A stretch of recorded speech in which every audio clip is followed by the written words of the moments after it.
ఓం సహనావవతు సహనౌ భునక్తు సహ వీర్యం కరవావహై తేజస్వినావధీతమస్తు మా విద్విషావహై.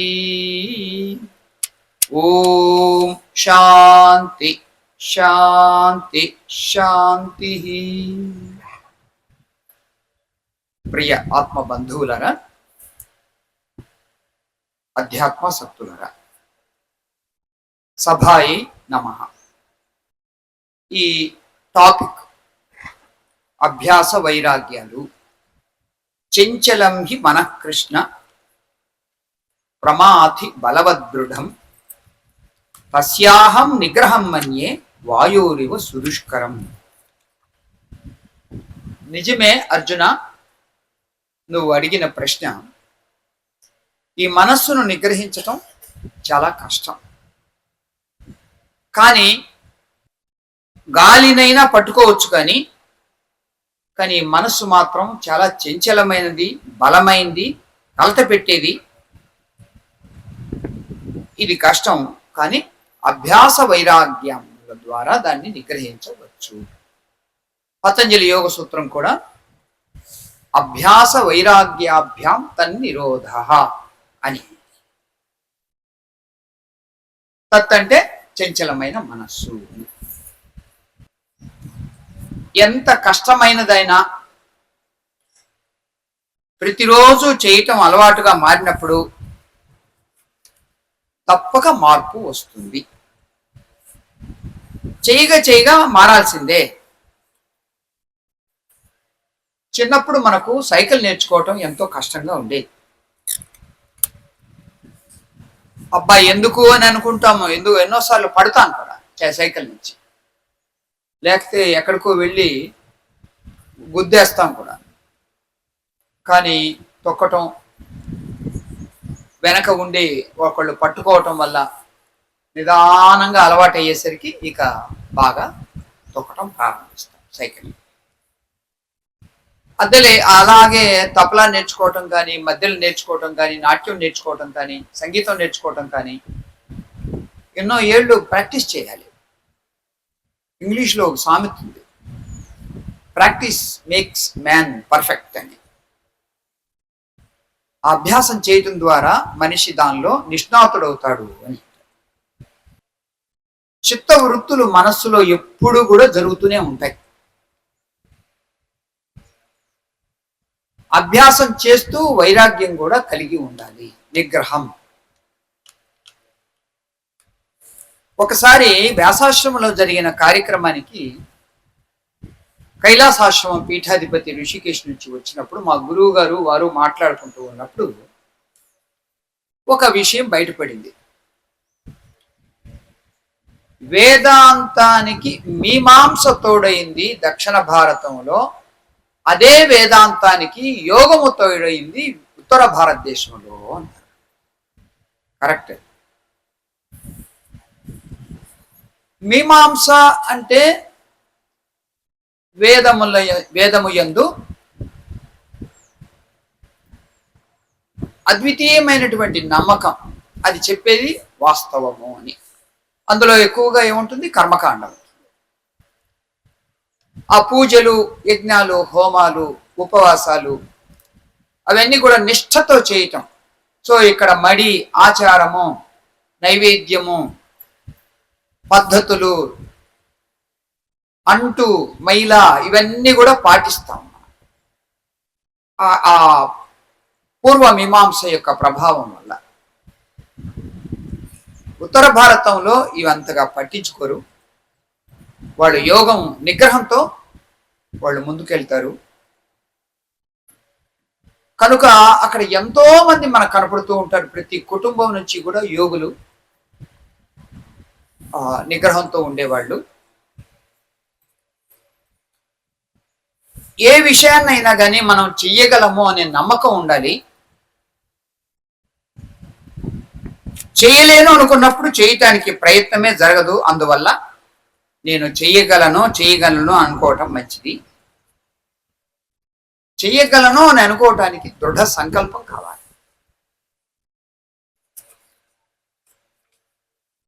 అమృతం చైవ మృత్యుశ్చ ద్వయం దేహే ప్రతిష్ఠితం మృషా హి సాధ్యతే మృత్యుః సత్యేన సాధ్యతే మృతం. అక్కడ కొంచెం విడదీయాలి. సత్యేన సాధ్యతే అమృతం అని విడదీయాలి. అవగ్రహ చిహ్నం ఉంది అక్కడ. రెండూ ఉన్నాయి మన దేహంలో. అమృతము ఉంది, మృత్యువు ఉంది. రెండూ ఉన్నాయి ఈ మానవ జీవితంలో, మానవ దేహంలో. అబద్ధమైన జీవితం, అసత్యకరమైనటువంటి జీవితం, లౌకిక జీవితం, భౌతిక జీవితం, ఇంద్రియజన్య జీవితంతో గడుపుతూ ఉంటే వాళ్ళు మృత్యువును సాధిస్తారు. కానీ సత్యమైన జీవితం, ఆధ్యాత్మిక జీవితం, అంతర్గత జీవితం ద్వారా వాళ్ళు అమృతాన్ని సాధిస్తారు.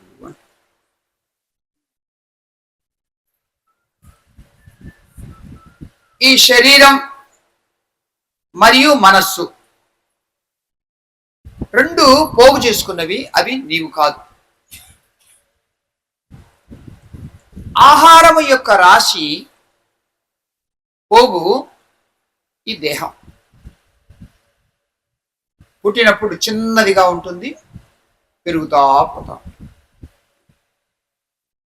అలాగే ఆలోచనలు, జ్ఞాపకాల యొక్క రాశి ఈ మనస్సు. పోగు చేయబడినది ఏదైనా కానీ అది నీది అవుతుందే కానీ నేను కాదు. ఇట్ బిలాంగ్స్ టు మీ, నాది, అంతేగాని నేను కాదు. మనస్సులో ఉండే సరుకు నీవు పోగు చేసుకున్నావు కనుక అది కూడా నిన్ను మాయ చేస్తుంది, బంధానికి గురి చేస్తుంది అంటే నువ్వు అనుమతిస్తుంది. కనుక ఇదేమో ఆహారపు రాశి, ఇదేమో తలంపుల యొక్క రాశి, పోగు, కుప్ప, హీప్. అవి నీకంటే బయటే ఉన్నాయి కానీ నీవు కాదు. వాటిని మీరు వాడుతూ ఉండవచ్చు. కనుక శరీరానికి ఆవల, మనస్సుకు ఆవల ఏది ఉందో దాన్ని టచ్ చేస్తే పరమానందం అనేది సహజమైన ఫలితం. కానీ అంతర్ముఖం అవటం అనేది ఒక ఛాలెంజ్, ఒక సంక్లిష్టమైనటువంటి ఛాలెంజ్. ఎందుకు ఛాలెంజ్ అని అంటున్నామంటే, పుట్టినప్పటి నుంచి, పంచేంద్రియాలను తెరిచినప్పటి నుంచి,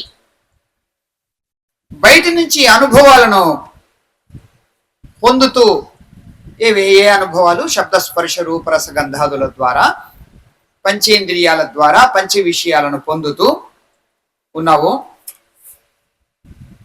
కానీ ఆ అనుభవాలకు మూలం, సీట్, బేసిస్ ఏమిటి అని అంటే నీలోనే ఉంది. సో ఇక్కడ ఉండే ఇంద్రియాలు ఆ పంచ విషయాల, పంచభూతాల ద్వారా టచ్ అయ్యి పంచ విషయాలను గ్రోలి నీవు జీవితాన్ని గడుపుతూ ఉన్నావు, పుట్టినప్పటి నుంచి చనిపోయే వరకు. కానీ ఇవన్నీ కూడా సేకరించేది, స్టోర్ చేసేది ఆ మనస్సు. దానికి మూలం, బేసిస్ ఏమిటంటే అది నీవే, నీ అంతరాత్మ. కనుక అంతర్ముఖత్వము అనేది నీ ఒక వాతావరణాన్ని సృష్టించుకుంటే మీ శరీరాన్ని, మనస్సును, భావోద్వేగాలను, ప్రాణశక్తిని, వీటిని ఒకే పర్పస్తో నడిపించాలి. అప్పుడు నీవు అంతర్ముఖుడివి కాగలుగుతావు, లేకపోతే కాలేవు.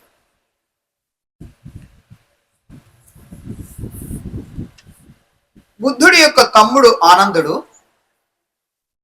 అచ్చం బుద్ధుడిలాగానే ఉంటాడు. తర్వాత శిష్యుడు కూడా అయ్యాడు. ఆయనకు పరమ ఆప్తుడుగా ఉంటాడు. ఏదో పని మీద బుద్ధుడు పొరుగురుకు పంపిస్తాడు. ఎండాకాలం వెళ్తూ ఉన్నాడు, దాహం వేస్తుంది బాగా ఎండకు. దూరంగా చూస్తే ఒక ఊరు కనపడుతుంది. ఆ ఊరి పొలిమేరల్లో ఒక బావి, అక్కడ నీళ్లు తోడుతూ ఉన్నట్లుగా గిలకల శబ్దం వినపడుతుంది.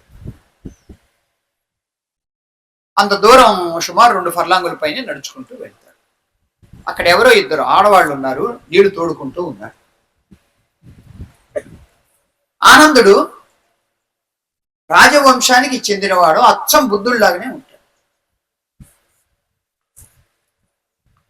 చరిత్రను మనం సరిగ్గా క్షుణ్ణంగా అధ్యయనం చేస్తే, అయ్యా మీరు అర్థం చేసుకోండి, శంకరాచార్యులు వారు సన్యాస పరంపర అనేది వాళ్ళకి ఎవరికైనా బ్రాహ్మణులకు ఇచ్చారేమో కానీ మిగతా వాళ్లకు వారు ఎవరికి ఇవ్వలేదు. ఈ సన్యాస పరంపర, ముండనము, కాషాయ వస్త్రధారణ అనేది బుద్ధుడి నుంచే వచ్చింది.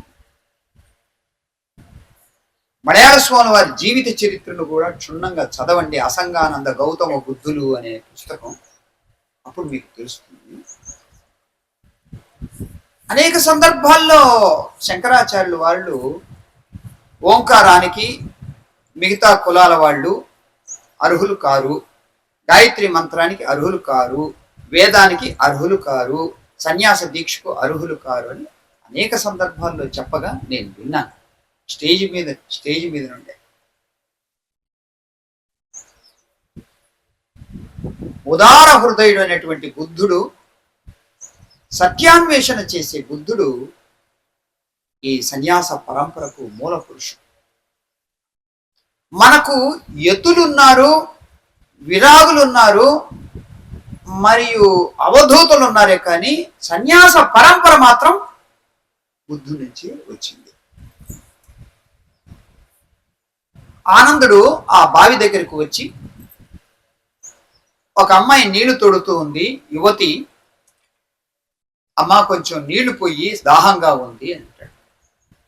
ఆ అమ్మాయి వెంటనే ఆ బకెట్ అక్కడ వదిలేసి కొంచెం దూరంగా జరిగి, అయ్యా మేము హీన కులస్తులము, మీ ఇలాంటి ఉన్నత కులస్తులకు నీళ్లు పోయకూడదు మేము అని. అప్పుడు బుద్ధుడు అంటాడు, నాకు దాహంగా ఉంది, నేను నీళ్లు అడిగానే కానీ నీ కులం అడగటం లేదు అని అంటాడు. సరే అని ఆమె ఆ బకెట్ని బావిలోకి వదిలి నీళ్లు తీసి ఆయన దోసిట్లో పోస్తూ ఉంది, తాగుతూ ఉన్నాడు. తాగిన తర్వాత బాగా, అప్పుడు ధన్యవాదాలు తల్లి అని అంటాడు. మిమ్మల్ని చూస్తే ఎవరో గొప్పవాళ్ళు లాగా ఉన్నారు, మీ యొక్క ఆదర్శాలకు నేను లొంగిపోయాను, నన్ను పెళ్లి చేసుకోండి అని అంటుంది అమ్మాయి. అప్పుడు బుద్ధుడు అంటాడు, లేదు నేను సన్యాసిని, నాకు పెళ్ళి ఆ సంబంధాలు ఏవి కూడా నేను సంబంధం లేదు అని ఇంకా మాట్లాడుకుంటూ వెళ్ళిపోతాడు. ఇంటికి వెళ్తుంది ఈ అమ్మాయి, ఏం మాట్లాడదు, అన్నం తినదు, ఆ గృహ కృత్యాల్లో పాల్గొనదు, గదిలో కూర్చుంటుంది, అలిగినట్టుగా ఉంటుంది. వాళ్ళమ్మ ఒకరోజు చూస్తుంది, రెండవ రోజు నిదానంగా కూర్చుని అన్ని రాబడుతుంది, విషయం ఏమిటని గ్రహిస్తుంది. ఓహో ఇదే ఆ కారణము అని ఆ అమ్మాయిని తీసుకుని బుద్ధుడి దగ్గరికి వెళ్ళి విషయం అంతా వివరిస్తుంది వాళ్ళమ్మ, ఆ అమ్మాయి అమ్మ. అప్పుడు బుద్ధుడు అడుగుతాడు ఆ అమ్మాయిని, ఆ అమ్మాయి పేరేం పేరంటే ప్రకృతి. ప్రకృతి, నీకు బుద్ధుడు అంటే ఇష్టమా అని అడుగుతాడు. అవునండి, చాలా ఇష్టం అండి, చాలా మంచివాడు, గొప్పవాడు అని. మరి ఆనందుడు నీకు ఇష్టము, ఆనందుడికి ఇష్టమయ్యేటట్టుగా కూడా నువ్వు నడుచుకోవాలి కదా, నువ్వు మెలగాలి కదా అని అంటే దానికేముందండి, తప్పకుండా నేను ఆ విధంగా ఆనందుడికి ఇష్టమయ్యే విధంగా నేను మారతాను అని. ఆనందుడు ఎట్లాగున్నాడో చూసావు కదా, కాబట్టి నువ్వు వెళ్ళి 3 పూట్ల భోజనం కాదు, ఒంటి పూట భోజనం చెయ్యాలి అని ప్రయత్నిస్తాను అని ఇంటికి వెళ్తుంది. ఒక 10 రోజులు 15 రోజులు ఒంటి పూటే భోజనం చేసి అలవాటు చేసుకుని వస్తుంది. ఇప్పుడు నేను మీరు చెప్పినట్టుగా అభ్యాసం చేశాను కాబట్టి ఆనందుడు అంటే నేను ఇష్టపడుతున్నాను. మరి ఆనందుడిని చూసావు కదా, ఆయన కాషాయ బట్టలు కట్టుకుంటాడు, నువ్వు మరి కాషాయ బట్టలు కట్టుకుంటావా అంటే తప్పకుండా అని అంటుంది.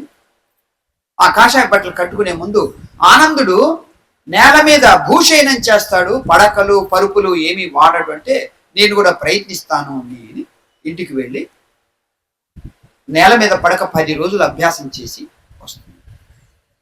ఆనందుడు ముఖలేపనాలు సౌందర్య సాధనాలు ఏవి వాడడు. మరి నువ్వు అని అంటే అలాగే నేను దాన్ని కూడా అభ్యాసం చేసి వస్తానండి అని ఇంటికి వెళ్ళి ఒక 10 రోజుల పాటు సౌందర్య లేపనాలు ముఖలేపనాలు ఏవి వాడకుండా అలాగే చేసి వస్తుంది. ఆనందుడు కాషాయ బట్టలే కట్టుకుంటాడు చూసావు కదా అని అంటే అలాగేనండి అని వెళ్ళి కాషాయ బట్టలు కట్టుకొని వారం 10 రోజులు అయిన తర్వాత వస్తుంది. ఇప్పుడు ఒకే వస్త్రం. మరి ఆనందుడు గుండు కొట్టించుంటాడు, ముండనం చేసుకుంటాడు అని అంటే తను కూడా ముండనం చేయించుకుంటాడు. బోడిగుండుతో వస్తుంది. మరలా బోడిగుండుతో కాషాయ బట్టలతో ఏ విధమైన ఆడంబరాలు ముఖలేపనాలు సౌందర్య సాధనాలు ఏమీ లేకుండా వస్తుంది. మరి ఆనందుడు ధ్యానం చేస్తూ ఉంటాడు, నువ్వు కూడా ధ్యానం చేయాలి కదా అంటే అలాగే అని ఆమె కూడా ధ్యానం నేర్చుకుని వెళ్ళి కొన్ని రోజులైన తర్వాత ధ్యానం చేసిన తర్వాత వస్తుంది. ఆనందుడు గురువు యొక్క బోధలను ఎప్పుడు వింటూ వాటినే మననం చేస్తూ గడుపుతూ ఉంటాడు. వేరే ఏ వ్యాపకాలు ఉండవు. మరి నువ్వు కూడా అలా చేయాలి కదా అంటే తప్పకుండానండి అని నెల రోజులు ప్రతిరోజు బుద్ధుడు ధర్మ సందేశాన్ని ఇస్తూ ఉన్నప్పుడు దాన్ని శ్రవణం చేసి బాగా మననం చేసి గ్రోలుతూ ఉంటుంది. నెల రోజులు ఆ విధంగా చేస్తుంది. ఇంటి నుంచి రావటం, శ్రవణం చేయటం, ఇంటికి వెళ్ళి అదే మననము నిధిధ్యాసన చేయటం. నెల రోజుల తర్వాత బుద్ధుడి దగ్గరికి వస్తుంది వాళ్ళ అమ్మతో పాటు. ప్రకృతి ఇప్పుడు నువ్వంటే ఆనందుడు ఇష్టపడుతూ ఉన్నాడు అంటాడు బుద్ధుడు. ఆ అమ్మాయి ముఖంలో మార్పును గమనించి ఈ మాట అంటాడు. అప్పుడు ప్రకృతి అంటుంది, ఆనందుడి సంగతి నాకేమో కానీ నా హృదయంలోనే ఆనందం గోచరిస్తూ ఉంది. నాకిప్పుడు ఆనందుడితో పని లేదు, మీ ధర్మ బోధలు ఉండగా ఇంక జీవితంలో ఏం కావాలి. అది మార్పు. అభ్యాసేన తు కౌంతేయ వైరాగ్యేన చ గృహ్యతే. అటువంటి మార్పు ప్రతి సాధకుడిలో రావాలి. అందువల్ల నేను అన్నాను ఒక మాట, ఆధ్యాత్మిక జీవితం మీలో ప్రవేశించింది అంటే మీలో ఉండే బూజు గూళ్ళన్నీ కూడా వదిలిపోతాయి. జీవితం ఒక సౌందర్యం వైపు, ప్రశాంతత వైపు, తృప్తి వైపు, ఏకాగ్రత వైపు నడుస్తుంది. మన యొక్క గమ్యాలు వాల్యూస్ అన్నీ కూడా మారిపోతాయి. A value is a value when it's value is valuable to you. ఒక మౌల్యం యొక్క మౌల్యాన్ని మౌల్యంగా గుర్తించినప్పుడు నీ జీవితం కూడా మౌల్యముగా మారుతుంది. So what value do you have in this world?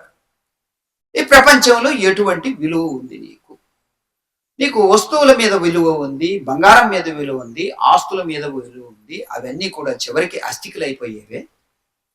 కానీ నీ విలువ అంతరంగం మీద ఉన్నప్పుడు, అంతరంగ అనుభవం మీద ఉన్నప్పుడు, సాధన మీద ఉన్నప్పుడు నీ విలువ అంతరంగంలోనే పెరుగుతుంది. అయ్యా మీరు చూడండి, మీరు ఏ ప్రార్థన అంటారో, ఏ ధ్యానం అంటారో, ఏ బ్రహ్మానుభవమో అంటారో, ఏ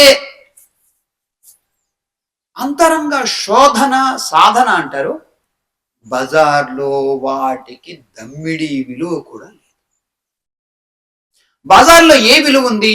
డబ్బు, దస్కం, పోటీతత్వం. స్వామీజీ ఇందాక ఒక పదం వాడారు, ఘర్షణ, తగాదా. వీటికి విలువ ఉంది. అవన్నీ దేనికి వస్తున్నాయి? కాంపిటీషన్ వల్ల వస్తున్నాయి.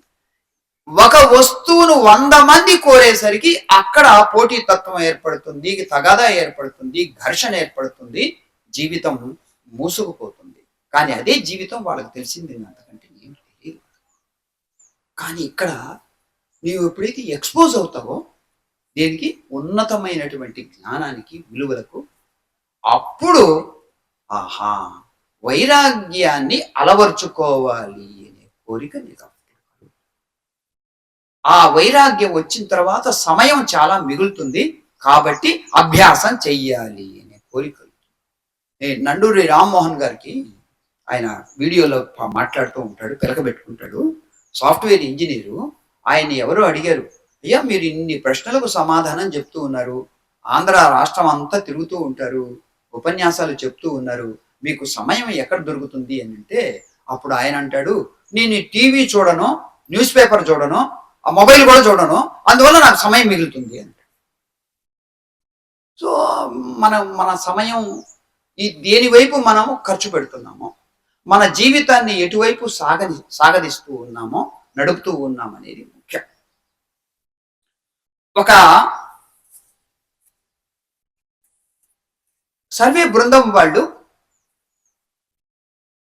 ఒక ఇంజనీర్ దగ్గరికి వెళ్ళారు, ఒక ప్రొఫెసర్ దగ్గరికి వెళ్ళారు, ఒక డాక్టర్ దగ్గరికి వెళ్ళారు, ఒక సిఏ దగ్గరికి, చార్టెడ్ అకౌంటెంట్ దగ్గరికి వెళ్ళారు. అయ్యా మీరు చెప్పండి దయచేసి, మీరు ఎంతో సంపాదిస్తూ ఉంటారు కదా,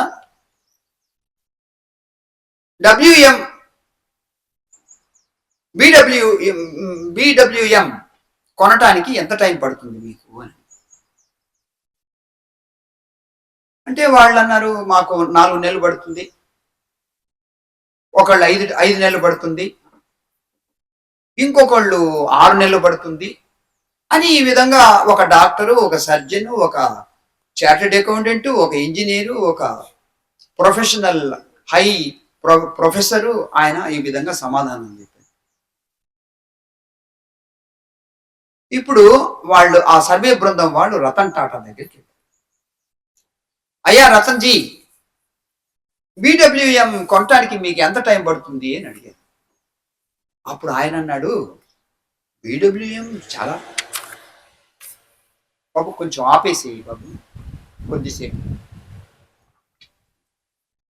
చాలా పెద్ద కంపెనీ అది కొనటానికి నాకు 2-3 ఏళ్ళు పడుతుంది. అదేంటండి, వాళ్ళందరికీ 4-5 నెలలు పెడితే మీరు భారతదేశంలోనే ఒక పెద్ద ధనవంతుడు అయిన వాళ్ళు, మీరు ఎందుకండి అంత టైం పడుతుంది అంటే, వాళ్ళు కారు కొనాలనుకుంటూ ఉన్నాను, నేను ఆ కార్ల కంపెనీనే కొనాలనుకుంటూ ఉన్నాను. అది ఆయన దృష్టి. వాట్ ఎయిమ్స్ ఫర్, మీ జీవితం దేనికోసం ఎయిమ్తో నడుస్తూ ఉంది, అది ముఖ్యం. ఎటువైపు సాగుతూ ఉంది. కనుక అంతర్ముఖత్వము అనేది, నీవు ఒక వాతావరణాన్ని సృష్టించుకుంటే మీ శరీరాన్ని, మనస్సును, భావోద్వేగాలను, ప్రాణశక్తిని ఒకే పర్పస్తో, ఒకే కోణంలో, ఒకే లైన్లో నీవు ఛానలైజ్ చేస్తే అప్పుడు నువ్వు తప్పకుండా అంతర్ముఖుడి అవుతావు, వేరే దారి లేదు. మీకు ఒక విషయం చెప్తున్నాను, నా అనుభవంతో చెప్తున్నాను. ఇప్పుడు గురువు దగ్గర మంత్రం తీసుకుంటారు, సాధన చేస్తారు, కూర్చుంటారు, జపం అంటారు, ధ్యానం అంటారు, ఏకాగ్రత నిలవదు. 3 ఏళ్ళు చేస్తారు, 5 ఏళ్ళు చేస్తారు, 10 ఏళ్ళు చేస్తారు, మనస్సు పరిపరి విధాలా పోతూనే ఉంటుంది. ఎందుకు అని అడుగుతూ ఉంటారు. ఎందుకనంటే ఈ ఏవేవో సేకరించిన సరుకు అంతా అక్కడ ఉండటం వల్ల అది ప్రక్షాళనం చేసుకోకపోతే అది పోదు, అది ఏకాగ్రత ఏర్పడదు. ప్రక్షాళనం చేసుకోవాలి. అందువల్ల కొంత బలమైన సాధన చెయ్యాలి. ఆ బ్రెయిన్ అంతా కూడా శుభ్రం కావాలి. దయచేసి నేను చేసే సాధన మీకు చూపిస్తూ ఉన్నాను. అది మీరు చెయ్యండి. మీకు అందరికీ కూడా సాధకులకు ఎంతో ఉపయోగపడుతుంది. దాన్నే భ్రామరి అంటారు. ఆ భ్రామరి చేయండి. ఈ బ్రెయిన్‌లో ఉండే కోట్ల కోట్ల కణాలన్నీ కూడా ఆర్డర్‌కి వస్తాయి, శుభ్రమవుతాయి. ఈ పని మీరు తప్పకుండా చేయండి. అది కొంతసేపు చేసిన తర్వాత అప్పుడు జపం గాని, ధ్యానం గాని చేయండి. నేను మాత్రం 3.5 సంవత్సరాలుగా ప్రధానంగా ఇదే చేస్తూ ఉన్నాను. దీనికి కుంభకం కూడా జోడించాను. దానివల్ల ఆరోగ్యం ఎంతో మెరుగవుతూ ఉంది. మరియు మనస్సు ఎంతో హాయిగా ఉంది, ప్రశాంతంగా ఉంది, ఏకాగ్రతగా ఉంది, శరీరం ఆరోగ్యంగా ఉంది. కొంచెం చూడండి అది ఈ భ్రామరి.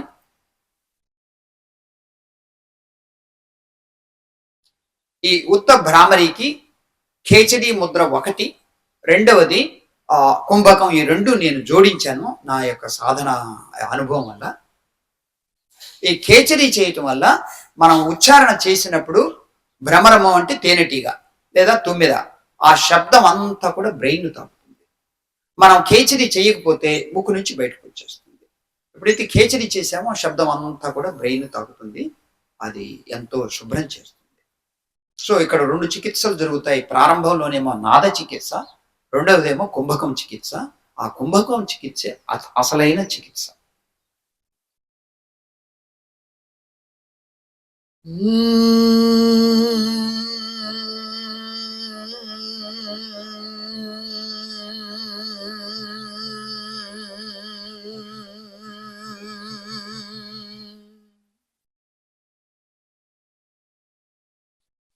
చేతులెత్తుతూ కళ్ళను చెవులు మూసుకుంటూ రెండింటిని మూసిన తర్వాత you plug the ice and years.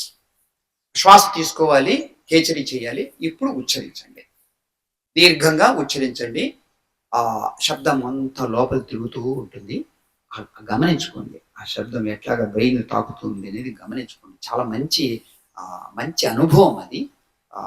మంచి సూతింగ్ అవుతుంది. ఇది ఉచ్చారణ చేయటం. ఇది ఫస్ట్ స్టేజ్. ఇక రెండవ స్టేజ్.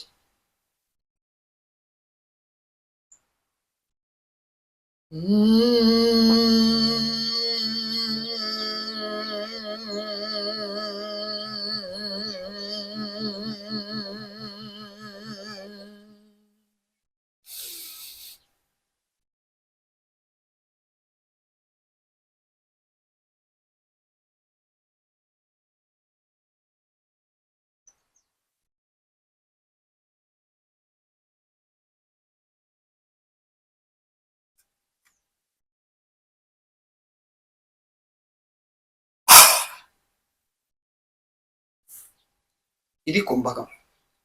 ఈ కుంభకం చేసిన తర్వాత కొద్దిగా ఇట్లాగా పెదాలు కొద్దిగా ఆడించి ఒక్కసారిగా గాలినంతా కూడా బయటికి నెట్టేసి, ఒక అభ్యాసానికి రెండవ అభ్యాసానికి మధ్యలో ఒక ఫుల్ శ్వాస విశ్రాంతి తీసుకోండి. తర్వాత అట్లాగా ఒక గంట సేపు చేస్తే 1 నిమిషం పడుతుంది. ఇది ఒక గంట సేపు చేస్తే 60 సార్లు చేయగలుగుతారు. గంటన్నర చేస్తే 90 సార్లు చేయగలుగుతారు. ఇంకా ఎక్కువైనా చేయవచ్చు. అది మీ ఓపికను బట్టి ఉంటుంది. కానీ కుంభకం మాత్రం మీకు ఒక కాషన్, ఒక హెచ్చరిక. రోగం ఏదైనా ఉన్నవాళ్ళు మాత్రమే కుంభకం చేయండి. నిరోగస్తులు, ఆరోగ్యవంతులు కుంభకం చేయాల్సిన అవసరం లేదు. చక్కగా భ్రామరి చేసుకోవచ్చు. ఆ మనస్సంతా ఒక కొలిక్కి రానివ్వండి, ఒక ప్రక్షాళనం జరగనివ్వండి. బిగ్గరగా శబ్దం మనం ఉచ్చరించటం వల్ల మనస్సు ఒక ఆర్డర్కి వస్తుంది. ఆ ఆర్డర్కి వచ్చిన మనస్సును అప్పుడు సాధనలోకి దించండి. చక్కగా కుదురుతుంది. ఒక పాత దేశభక్తి పాట,